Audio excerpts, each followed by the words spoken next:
Good morning students. हाँ जी बेटा, yesterday we have done half chapter of on equality. ठीक है, the next chapter today we will discuss equality in Indian democracy. This is our today's topic. कल बच्चे ਆਪਾਂ discuss किया सी कि equality है की, ठीक है। No doubt as per the constitution ਆਪਾਂ ਨੂੰ ਸਭ ਨੂੰ same rights ਮਿਲੀ ਹੈ, ठीक है। It means there is equality. And second thing, India is a democratic country, so there is equality. ठीक है, डेमोक्रेसी इक्वलिटी तो बिना हो ही नहीं सकती। अंडरस्टैंड। हुण अज आपां इंडियन डेमोक्रेसी दे विच इक्वलिटी दा की रोल है उस बारे आपां पढ़ रहे हैं। The Indian constitution recognises every person as equal. ठीक है, this means that every individual in the country including male and female persons from all castes, religions, tribes, educational and economic backgrounds are recognized as equal. ठीक है, as per the constitution बच्चे हर व्यक्ति जो है बिल्कुल equally treat किया जाता है, क्योंकि लॉज जो बने हैं बच्चे हर परसन के लिए, चाहे वो राजा हो चाहे भिखारी हो। ठीक है, किसी भी बेस पर असी किसी लिए कोई सैपरेट रूल नहीं बना सकते, ना का जाति के आधार पर, ना उन्होंने कोई एजुकेशन के बेस पर, ना रिलीजन के बेस पर। ठीक है, किसी भी बेस पर असी किसी व्यक्ति लिए कोई सैपरेट नहीं कर सकते। The recognition of equality includes the following provisions in the constitution. ठीक है, किस तरह आप इक्वलिटी में समझ सकते हैं, तो कॉन्स्टिट्यूशन के भी ये कुछ प्रोविजनस है जिन्हों तो आप कह सकते हैं कि there is equality in India. Number 1 है every person is equal before law. तो की कहते हैं कि कानून के सामने हर व्यक्ति बराबर है। ठीक है, मीनस तुसी जानते ही हो कि अपन सबनों वोट दा राइट मिलिया हुआ है ना, तो उत्थे किसी नाल कोई डिस्क्रिमिनेशन नहीं किया जाता, ना धर्म के आधार पर, ना कोई जात, ना प्लेस, ना फिर कोई फैमिली बैकग्राउंड। ठीक है, ना मेल फीमेल के अकॉर्डिंगली किसी भी बेस पर असीं किसी नाल कोई डिस्क्रिमिनेशन नहीं किया हुआ। Understand. No person can be discriminated against on the basis of their religion, race, caste, place of birth और वैदर दे आर फीमेल और मेल। ठीक है, एज पर द लॉ किसी भी तरह का कोई डिस्क्रिमिनेशन किसी नाल नहीं कर सकते। अगर कोई ऐसा करता है बच्चे तो असी फिर कानून का सहारा लै सकते हैं, असी उसके अगेंस्ट खड़े हो सकते हैं, असी कोर्ट का दरवाज़ा खड़का सकते हैं। ठीक है, थर्ड है जी every person has access to all public places. ठीक है, मीनस कि पहला बच्चे की हुंदा सी कि बहुत सारे लोग जिहड़े इदां दे सी, जिहड़े गरीब लोग सी, उन्हां नूं मंदिरां वगैरह दे विच जाना अलाउ नहीं हुंदा सी। ठीक है, धार्मिक प्लेसिस के उपर वो नहीं जा सकते सी, स्कूलों के विच उन्हां नूं नहीं जाण दी इजाजत हुंदी सी, है ना। तो इस तरह बहुत सारे ऐसे प्लेसिस है जित्थों उन्हां नूं डिनाई किया जाता सी, लेकिन जिहड़े अमीर लोग है, नोबल परसनस है, उन्हां नूं हर थां ते जाना अलाउ हुंदा सी। लेकिन अज तुहानूं पता है कि साडे लई कोई मनाही नहीं है। असी सारे बच्चे देखो, तुसी सारे स्कूल दे विच पढ़ रहे हो, उत्थे हर तरह के बच्चे होंगे, कोई अमीर घर का, कोई गरीब का, कोई डिस्क्रिमिनेशन नहीं है, सारिਆਂ ਲਈ कोई यूनीफॉर्म है ना। तो इत्थे सारे की है बिल्कुल बराबर है, सेम लगते हैं, चाहे वह गरीब घर का, चाहे वह अमीर का, चाहे वह किसी भी जाति में बिलोंग करता है, कोई भी उसका रिलीजन है। ठीक है, इदा कदे नहीं होंदा ना कि एक बच्चे अलग बिठा दिता जाए, ये तो जी हिंदू है, ये तो जी सिख है, इदा कुछ नहीं होंदा। ठीक है, ना स्कूलों के विच, ना कोई किते भी असीं किसी हॉस्पिटल जाना, उत्थे साडे लई कोई मनाही नहीं। असीं कि सारिਆਂ ਲਈ ਸਾਡੇ ਲਈ ਇੱਕੋ ਜਿਹੜਾ ਹੈਗਾ ਪਿੰਡਾਂ ਦੇ ਵਿੱਚ ਪਹਿਲਾਂ ਲੋਕ ਕੀ ਕਰਦੇ ਸੀ, मतलब जिमें पानी वगैरह भी सैपरेट होंदा सी गरीब लोगों के लिए, है ना। लेकिन अजकल की है सारिਆਂ कोले सेम बॉर्डर है ना, वाटर टैंक बने हुए हैं पिंडों के विच, सारिਆਂ ਨੂੰ सेम मिलता है, सारे एक दूसरे के घरों के विच जाने आने असी, कोई जाति भेदभाव नहीं असी करते। ठीक है, नो डाउट कि हर परसन की जो बच्चे क्वालिटी है वो डिफरेंट हो सकती है। ठीक है, अमीर गरीब हो सकता है, लेकिन असी किसी नाल कोई डिस्क्रिमिनेशन नहीं करती। बहुत ज़्यादा लोग जिहड़े आ वो अवेयर हो गए अजकल। ठीक है, तो यही की है कॉन्स्टिट्यूशन के करके। ठीक है, और चेंजिस जो हो रही ने डे बाय डे, उस दे करके जिहड़ी इक्वलिटी बहुत हद तक असी अचीव कर ली है। 4 पॉइंट है जी, अनटचेबिलिटी हैज़ बीन अबॉलिश्ड। अछूत, पहला तुसी ये वर्ड शायद सुनिया होएगा, अछूत। अछूत का मतलब है कि बिल्कुल भी किसी को टच ना करना। ठीक है, पहला पुराने जिहड़ा समा है उदों की हुंदा सी कि लोग जिहड़े अमीर लोग है या जिवें जिमीदार वगैरह हुंदे सी, ठीक है, तो वो गरीब लोगों को अपने घरों की किसी चीज़ को भी टच करन नहीं दिंदे सी, उन्हां नूं उन्हां दे घरों के अंदर जाना अलाउ नहीं हुंदा सी। ਕਿ ਜੇ ਇੱਕ ਪਾਰਟ ਦੇ ਵਿੱਚੋਂ ਜਾਂਦੇ ਸੀ ਤਾਂ ਜਿਵੇਂ ਜੁੱਤੇ ਵਗੈਰਾ ਬਾਹਰ ਉਤਾਰ ਕੇ, ਹੈ ਨਾ, ਤਾਂ ਉਸ ਇਹ ਮਤਲਬ ਇੰਨਾ ਉਹਨਾਂ ਨੂੰ ਡਿਸਕ੍ਰਿਮੀਨੇਟ ਕੀਤਾ ਜਾਂਦਾ ਸੀ ਕਿ ਜੇ ਉਹ ਕਿਸੇ ਘਰ ਦੇ ਵਿੱਚ ਜਾ ਕੇ ਕਿਸੇ ਬਰਤਨ ਨੂੰ ਵੀ ਟੱਚ ਕਰ ਜਾਂਦੇ ਤਾਂ ਪੁਰਾਣੇ ਬਜ਼ੁਰਗ ਔਰਤਾਂ ਜੋ ਹੁੰਦੀਆਂ ਸੀ ਉਹ ਉਸ ਨੂੰ ਅੱਗ ਦੇ ਵਿੱਚ ਸੁੱਟਦੀਆਂ ਕਿ ਤਾਂ ਕਿ ਉਸ ਬੰਦੇ ਦਾ ਹੱਥ ਲਾਇਆ ਹੋਇਆ ਇਹ ਤਾਂ ਹੁਣ ਇਹਨੂੰ ਦੁਬਾਰਾ ਅਸੀਂ ਸ਼ੁੱਧ ਬਣਾਉਣਾ ਹੈ। ਠੀਕ ਹੈ, ਮਤਲਬ ਇੰਨੀ ਜ਼ਿਆਦਾ ਜਿਹੜੀ ਹੈ ਅਛੂਤਤਾ ਸੀ। ਲੇਕਿਨ ਅੱਜ ਇਹ ਚੀਜ਼ ਜਿਹੜੀ ਹੈ ਐਜ਼ ਪਰ ਦਾ ਲਾਅ ਬਿਲਕੁਲ ਪ੍ਰੋਹਿਬਿਟਡ ਹੈ, ਤਾਂ ਕਿ ਲੋਕ ਇੱਕ ਦੂਸਰੇ ਨਾਲ ਕੋਈ ਵੀ ਕਿਸੇ ਤਰ੍ਹਾਂ ਦਾ ਡਿਸਕ੍ਰਿਮੀਨੇਸ਼ਨ ਨਾ ਕਰਨ। ਠੀਕ ਹੈ, ਅੱਜ ਅਸੀਂ ਬਿਲਕੁਲ ਨਹੀਂ ਕਹਿ ਸਕਦੇ, ਨਾ ਹੀ ਇੱਦਾਂ ਦਾ ਹੈਗਾ ਸਿਸਟਮ। ਸੁਸਾਇਟੀ ਬਹੁਤ ਹੱਦ ਤੱਕ ਚੇਂਜ ਹੋ ਗਈ ਹੈ। ਠੀਕ ਹੈ, ਨੈਕਸਟ ਹੈ ਬੇਟਾ steps taken by government to implement equality. ਤਾਂ ਹੁਣ ਇਕੁਐਲਿਟੀ ਨੂੰ ਇੰਪਲੀਮੈਂਟ ਕਰਨ ਵਾਸਤੇ ਗੌਰਮੈਂਟ ਨੇ ਕਿਹੜੇ ਕਿਹੜੇ ਸਟੈਪਸ ਲਏ ਹੋਏ ਹੈ। ਗੌਰਮੈਂਟ ਬੇਟਾ 2 ਟਾਈਪਸ ਦੇ ਸਟੈਪਸ ਲੈਂਦੀ ਹੈ। ਪਹਿਲਾ ਤਾਂ ਹੈ ਥਰੂ ਲਾਜ਼, ਠੀਕ ਹੈ। ਸੈਕਿੰਡ ਹੈ ਥਰੂ ਗਵਰਨਮੈਂਟ ਪ੍ਰੋਗਰਾਮਸ ਔਰ ਸਕੀਮਸ।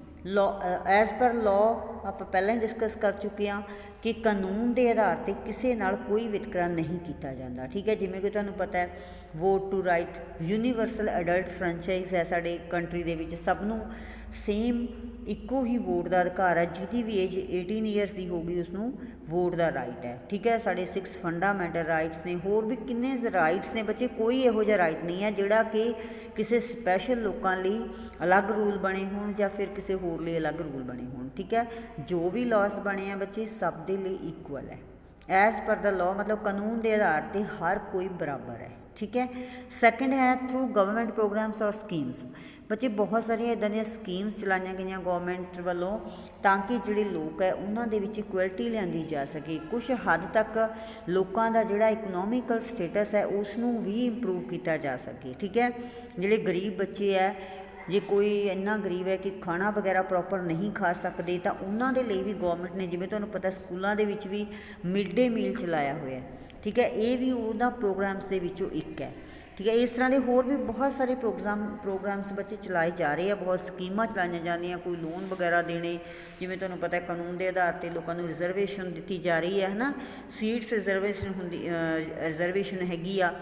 ਠੀਕ ਹੈ, ਮਤਲਬ ਜਿਹੜੇ ਪੋਲੀਟੀਸ਼ੀਅਨਸ ਹੈ ਜਾਂ ਸਾਡੇ ਲੀਡਰ ਹੈ, ਜਦੋਂ ਸਾਡੇ ਵੋਟਾਂ ਪੈਂਦੀਆਂ ਉਦੋਂ ਵੀ ਮਤਲਬ ਇਹਨਾਂ ਲੋਕਾਂ ਨੂੰ ਜਿਹੜੇ ਕੈਟਾਗਰੀ ਦੇ ਆਧਾਰ 'ਤੇ ਡਿਵਾਈਡ ਕੀਤਾ ਜਾਂਦਾ ਹੈ ਨਾ, ਤਾਂ ਰਿਜ਼ਰਵੇਸ਼ਨ ਮਿਲਦੀ ਹੈ। ਕਈ ਵਾਰੀ ਐਜ਼ ਪਰ ਦਾ ਵੀਮੈਨ ਉਹ ਵੀ ਉਹਨਾਂ ਨੂੰ ਰਿਜ਼ਰਵੇਸ਼ਨ ਮਿਲਦੀ ਹੈ। ਠੀਕ ਹੈ, ਤਾਂ ਹਰ ਥਾਂ ਦੇ ਮਤਲਬ ਜੋ ਵੀ ਜਿਹੜੇ ਪਹਿਲਾਂ ਵਾਲੇ ਡਿਸਕ੍ਰਿਮੀਨੇਟਡ ਜਿਹੜੇ ਸੈਕਸ਼ਨ ਸੀਗੇ ਤਾਂ ਉਹਨਾਂ ਦੇ ਲਈ ਵੱਖਰੇ ਇੱਦਾਂ ਦੇ ਪ੍ਰੋਵੀਜ਼ਨਸ ਕੀਤੀਆਂ ਗਈਆਂ ਤਾਂ ਕਿ ਉਹਨਾਂ ਲੋਕਾਂ ਨੂੰ ਉੱਪਰ ਉਠਾਇਆ ਜਾ ਸਕੇ। ਕਿਉਂਕਿ ਪਹਿਲਾਂ ਗਰਲਸ ਦੀ ਸਿਚੁਏਸ਼ਨ ਬਹੁਤ ਜ਼ਿਆਦਾ ਕ੍ਰਿਟੀਕਲ ਹੁੰਦੀ ਸੀ, ਵੀਮੈਨ ਦੀ ਸਿਚੁਏਸ਼ਨ ਬੜੀ ਕ੍ਰਿਟੀਕਲ ਸੀ। ਠੀਕ ਹੈ, ਤਾਂ ਉਸ ਨੂੰ ਉੱਪਰ ਉਠਾਉਣ ਦੇ ਲਈ ਵੀ ਗੌਰਮੈਂਟ ਨੇ ਰਿਜ਼ਰਵੇਸ਼ਨ ਵਗੈਰਾ ਰੱਖੀ ਹੈ। SC BC ਲੋਕ ਜਿਹੜੇ ਗਰੀਬ ਲੋਕ ਸੀ ਉਹਨਾਂ ਦੇ ਲਈ ਵੀ ਹਰ ਥਾਂ 'ਤੇ ਰਿਜ਼ਰਵੇਸ਼ਨ ਹੈ।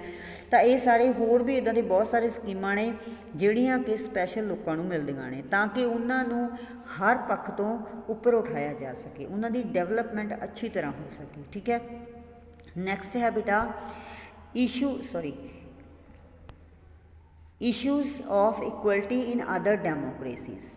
ਬੱਚੇ ਜਿਹੜੇ ਇਕੁਐਲਿਟੀ ਦੇ ਇਸ਼ੂ ਹੈ ਉਹ ਸਿਰਫ ਇੰਡੀਆ ਵਿੱਚ ਹੀ ਨਹੀਂ ਹੈ, ਹੋਰ ਵੀ ਵਰਲਡ ਦੇ ਬਹੁਤ ਸਾਰੇ ਕੰਟਰੀਜ਼ ਦੇ ਵਿੱਚ ਇੱਦਾਂ ਦੇ ਇਸ਼ੂ ਚੱਲ ਰਹੇ ਹੈ।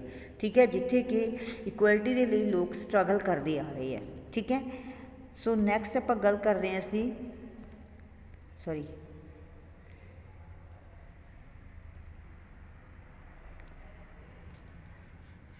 For example in United States of America.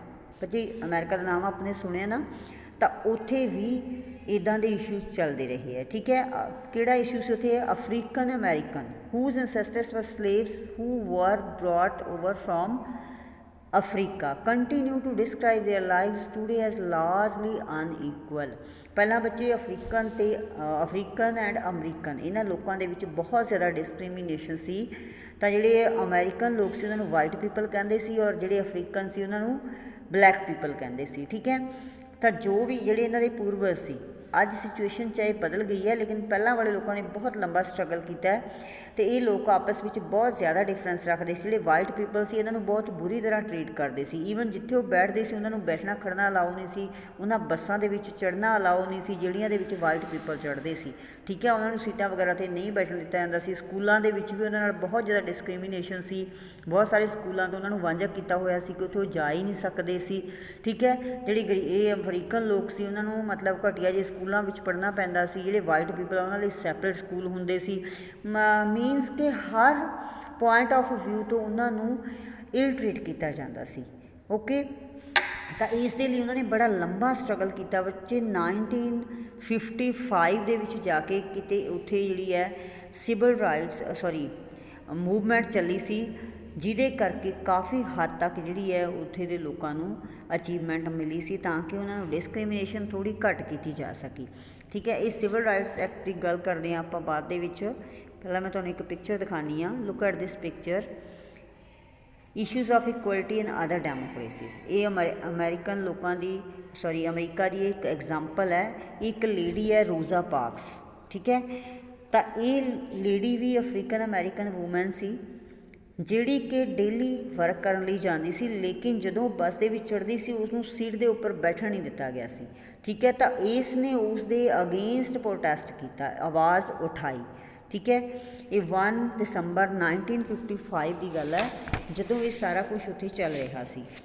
ਠੀਕ ਹੈ, ਤਾਂ ਇਸ ਨੇ ਰਿਫਿਊਜ਼ ਕਰ ਦਿੱਤਾ ਸੀ ਕਿ ਮੈਂ ਜਿਹੜੀ ਸੀਟ 'ਤੇ ਬੈਠਣਾ ਮੈਂ ਜ਼ਰੂਰ ਬੈਠਾਂਗੀ, ਮੈਂ ਕਿਸੇ ਵਾਈਟ ਪੀਪਲ ਨੂੰ ਸੀਟ ਨਹੀਂ ਛੱਡਾਂਗੀ। ਠੀਕ ਹੈ, ਕਿਉਂਕਿ ਇਸ ਨੂੰ ਬਹੁਤ ਬੁਰਾ ਲੱਗਦਾ ਸੀ। ਇਹ ਡੇਲੀ ਕੰਮ ਲਈ ਜਾਂਦੀ ਸੀ, ਤਾਂ ਕਰਕੇ ਇਸ ਨੂੰ ਰੋਜ਼ ਰੋਜ਼ ਇਹ ਗੱਲਾਂ ਝੱਲਣੀਆਂ ਪੈਂਦੀਆਂ ਸੀ। ਠੀਕ ਹੈ, ਤਾਂ ਇਹ ਲੋਕਾਂ ਨੇ ਫਿਰ ਜਦੋਂ ਐਜੀਟੇਸ਼ਨ ਕੀਤਾ ਤਾਂ ਹੌਲੀ ਹੌਲੀ ਸਿਵਲ ਰਾਈਟਸ ਮੂਵਮੈਂਟ ਚੱਲੀ 1964 ਦੇ ਵਿੱਚ। ਠੀਕ ਹੈ, ਤਾਂ ਇਸ ਮੂਵਮੈਂਟ ਤੋਂ ਬਾਅਦ ਫਿਰ ਉੱਥੇ ਲੋਕਾਂ ਨੂੰ ਜਿਹੜਾ ਹੈਗਾ ਰਾਈਟ ਮਿਲ ਗਿਆ ਸੀ। ਬਹੁਤ ਹੱਦ ਤੱਕ ਇਸ ਡਿਸਕ੍ਰਿਮੀਨੇਸ਼ਨ ਨੂੰ ਮਤਲਬ ਗੌਰਮੈਂਟ ਨੇ ਬੈਨ ਕਰ ਦਿੱਤਾ ਸੀ ਕਿ ਕੋਈ ਵੀ ਇੱਦਾਂ ਦਾ ਜਿਹੜਾ ਡਿਸਕ੍ਰਿਮੀਨੇਸ਼ਨ ਨਹੀਂ ਕਰੇਗਾ। ਠੀਕ ਹੈ, ਜਿਵੇਂ ਕਿ ਤੁਸੀਂ ਇਹ ਪਿਕਚਰ ਦੇਖ ਰਹੇ ਹੋ। After this movement government change their rule, students going to school and now there is no partiality. ਮਤਲਬ ਇਸ ਮੂਵਮੈਂਟ ਤੋਂ ਬਾਅਦ ਜਿਹੜੀ ਸਿਵਲ ਰਾਈਟਸ ਮੂਵਮੈਂਟ ਸੀ 1964 ਦੇ ਵਿੱਚ ਚੱਲੀ ਸੀ। ਠੀਕ ਹੈ, ਇਹ ਰੋਜ਼ਾ ਪਾਰਕਸ ਤੋਂ ਸਟਾਰਟ ਹੋ ਕੇ ਅੱਗੇ ਦੀ ਅੱਗੇ ਬੱਚੇ ਕੰਟੀਨਿਊ ਰਹੀ, ਤਾਂ ਉਸ ਤੋਂ ਬਾਅਦ ਇਹਨਾਂ ਲੋਕਾਂ ਨੂੰ ਇਹ ਅਚੀਵਮੈਂਟ ਮਿਲੀ। ਉਸ ਤੋਂ ਬਾਅਦ ਗੌਰਮੈਂਟ ਨੇ ਇਹ ਰੂਲ ਬਣਾ ਦਿੱਤਾ ਸੀ ਕਿ ਸਾਰੇ ਬੱਚੇ ਸਕੂਲ ਜਾਣਗੇ ਔਰ ਸੇਮ ਪੋਜੀਸ਼ਨ ਦੇ ਵਿੱਚ ਬੈਠਣਗੇ। ਠੀਕ ਹੈ, ਜਿਵੇਂ ਕਿ ਤੁਸੀਂ ਪਿਕਚਰ ਦੇ ਵਿੱਚ ਦੇਖ ਰਹੇ ਹੋ, ਸਾਰੇ ਬੱਚੇ ਇਕੱਠੇ ਬੈਠ ਕੇ ਪੜ੍ਹ ਰਹੇ ਆ। ਠੀਕ ਹੈ, ਤਾਂ ਇਸੇ ਤਰ੍ਹਾਂ ਹੀ ਬੱਚੇ ਅਸੀਂ ਦੇਖਦੇ ਹਾਂ ਕਿ ਸਾਡੇ ਕੰਟਰੀ ਦੇ ਵਿੱਚ ਵੀ ਇਸ ਤਰ੍ਹਾਂ ਸਿਚੁਏਸ਼ਨ ਜਿਹੜੀ ਹੈ ਕਾਫੀ ਹੱਦ ਤੱਕ ਚੇਂਜ ਹੋ ਗਈ ਸੀ। ਠੀਕ ਹੈ, ਇੱਕ ਹੈ ਚੈਲੰਜ ਆਫ ਡੈਮੋਕ੍ਰੇਸੀ। ਚਾਹੇ ਬੱਚੇ ਬਹੁਤ ਹੱਦ ਤੱਕ ਇਕੁਐਲਿਟੀ ਆ ਗਈ ਹੈ, ਡੈਮੋਕ੍ਰੇਟਿਕ ਕੰਟਰੀ ਬਣ ਗਿਆ, ਸਾਡਾ ਕੰਟਰੀ ਵੀ ਡੈਮੋਕ੍ਰੇਟਿਕ ਹੈ, ਹੋਰ ਵੀ ਬਹੁਤ ਸਾਰੇ ਕੰਟਰੀ ਡੈਮੋਕ੍ਰੇਟਿਕ ਹੋ ਗਏ ਨੇ, ਲੇਕਿਨ ਫਿਰ ਵੀ ਬੱਚੇ ਡੈਮੋਕ੍ਰੇਸੀ ਦੇ ਅੱਗੇ ਵੀ ਬਹੁਤ ਸਾਰੀਆਂ ਚੈਲੰਜਿਸ ਆਉਂਦੀਆਂ ਨੇ। ਠੀਕ ਹੈ, ਇਹ ਨਹੀਂ ਕਿ ਡੈਮੋਕ੍ਰੇਸੀ ਬਣ ਗਈ ਤਾਂ ਸਾਰੀਆਂ ਪ੍ਰੋਬਲਮਸ ਖਤਮ ਹੋ ਗਈਆਂ। There are always communities and individuals trying to expand the idea of democracy and push for a greater recognition of equality on existing as well as new issues. ਚਾਹੇ ਬੱਚੇ ਸਾਰੇ ਲੋਕ ਬਹੁਤ ਸਾਰੇ ਮਤਲਬ ਸਮਾਜ ਗਰੁੱਪ ਲੋਕਾਂ ਦੇ ਹੈ ਨਾ, ਜਾਂ ਫਿਰ ਇੰਡੀਵਿਜੂਅਲ ਵੀ ਜਿਹੜੇ ਇਸ ਤਰ੍ਹਾਂ ਦਾ ਆਈਡੀਆ ਹਮੇਸ਼ਾ ਐਕਸਪੈਂਡ ਕਰਨ ਦੀ ਕੋਸ਼ਿਸ਼ ਕਰਦੇ ਆ ਕਿ ਡੈਮੋਕ੍ਰੇਸੀ ਹਮੇਸ਼ਾ ਕਾਇਮ ਰਹੇ। ਠੀਕ ਹੈ, ਅਤੇ ਉਸ ਦੀ ਇਕੁਐਲਿਟੀ ਜਿਹੜੀ ਹੈ ਸਭ ਤੋਂ ਮੇਨ ਪੁਆਇੰਟ ਹੈ ਡੈਮੋਕ੍ਰੇਸੀ ਦਾ। ਠੀਕ ਹੈ, ਮੇਨ ਫੀਚਰ ਹੈ ਡੈਮੋਕ੍ਰੇਸੀ ਦੀ, ਇਸ ਨੂੰ 100% ਅਚੀਵ ਕੀਤਾ ਜਾ ਸਕੇ। ਲੇਕਿਨ ਫਿਰ ਵੀ ਬੇਟਾ ਬਹੁਤ ਸਾਰੀਆਂ ਪ੍ਰੋਬਲਮਸ ਡੈਮੋਕ੍ਰੇਸੀ ਦੇ ਅੱਗੇ ਆਉਂਦੀਆਂ ਨੇ, ਕਿਉਂਕਿ ਅਸੀਂ ਚਾਹੇ ਕਿੰਨੇ ਮਰਜ਼ੀ ਰੂਲ ਬਣਾ ਲਈਏ, ਲੇਕਿਨ ਲੋਕਾਂ ਦਾ ਮਾਈਂਡ ਸੈੱਟ ਹੋਣ ਦੇ ਵਿੱਚ ਥੋੜ੍ਹਾ ਟਾਈਮ ਲੱਗਦਾ ਹੈ। ਨੋ ਡਾਊਟ ਅਸੀਂ ਬਹੁਤ ਸਕਸੈਸ ਹੋਏ ਹਾਂ ਇਸ ਚੀਜ਼ ਦੇ ਵਿੱਚ, ਲੇਕਿਨ ਹਾਲੇ ਵੀ ਸਾਨੂੰ ਕਾਫੀ ਸਟਰਗਲ ਕਰਨ ਦੀ ਲੋੜ ਹੈ, ਲੋਕਾਂ ਦੀ ਸੋਚ ਨੂੰ ਚੇਂਜ ਕਰਨ ਦੀ ਲੋੜ ਹੈ। ਠੀਕ ਹੈ, ਤਾਂ ਇਸ ਕਰਕੇ ਇਹ ਡੈਮੋਕ੍ਰੇਸੀ ਨੂੰ ਸਕਸੈਸਫੁਲ ਬਣਾਉਣ ਵਾਸਤੇ ਸਾਨੂੰ ਸਭ ਨੂੰ ਐਫਰਟਸ ਕਰਨੇ ਹੋਣਗੇ, ਤਾਂ ਕਿ ਸਾਡਾ ਜਿਹੜਾ ਕੰਟਰੀ ਹੈ 100% ਡੈਮੋਕ੍ਰੇਟਿਕ ਹੋ ਸਕੇ। ਠੀਕ ਹੈ, ਵੈਸੇ ਬਹੁਤ ਹੱਦ ਤੱਕ ਅਸੀਂ ਖੁਸ਼ ਹਾਂ ਕਿ ਡੈਮੋਕ੍ਰੇਸੀ ਹੈ, ਇਕੁਐਲਿਟੀ ਹੈ, ਲੇਕਿਨ ਜਿੱਥੇ ਕਿਤੇ ਵੀ ਡਿਸਕ੍ਰਿਮੀਨੇਸ਼ਨ ਲੱਗਦਾ ਬੇਟਾ ਸਾਨੂੰ ਸਭ ਨੂੰ ਉਸ ਦੇ ਅਗੇਂਸਟ ਖੜ੍ਹੇ ਹੋਣਾ ਚਾਹੀਦਾ ਹੈ। ਓਕੇ, ਤਾਂ ਬੱਚੇ ਇਸ ਚੈਪਟਰ ਨੂੰ ਅੱਛੀ ਤਰ੍ਹਾਂ ਸਮਝਣਾ। ਅੱਗੇ ਮੈਂ ਤੁਹਾਨੂੰ ਕੁਐਸਚਨ ਆਨਸਰ ਵਗੈਰਾ ਜਿਹੜੇ ਆ ਉਹ ਸੈਂਡ ਕਰਾਂਗੀ। ਸਾਰੇ ਬੱਚਿਆਂ ਨੇ ਉਹ ਅੱਛੀ ਤਰ੍ਹਾਂ ਲਿਖਣੇ ਆ ਔਰ ਬਹੁਤ ਅੱਛੀ ਰਾਈਟਿੰਗ ਦੇ ਵਿੱਚ। ਠੀਕ ਹੈ, ਬਿਊਟੀਫੁਲ ਰਾਈਟਿੰਗ ਹੋਣੀ ਚਾਹੀਦੀ ਹੈ ਔਰ ਨੋਟਬੁੱਕਸ ਬਹੁਤ ਅੱਛੀਆਂ ਬਣਾਉਣੀਆਂ ਸਾਰੇ ਬੱਚਿਆਂ ਨੇ date page number all the things you must have to write. Okay beta, thank you, have a nice day.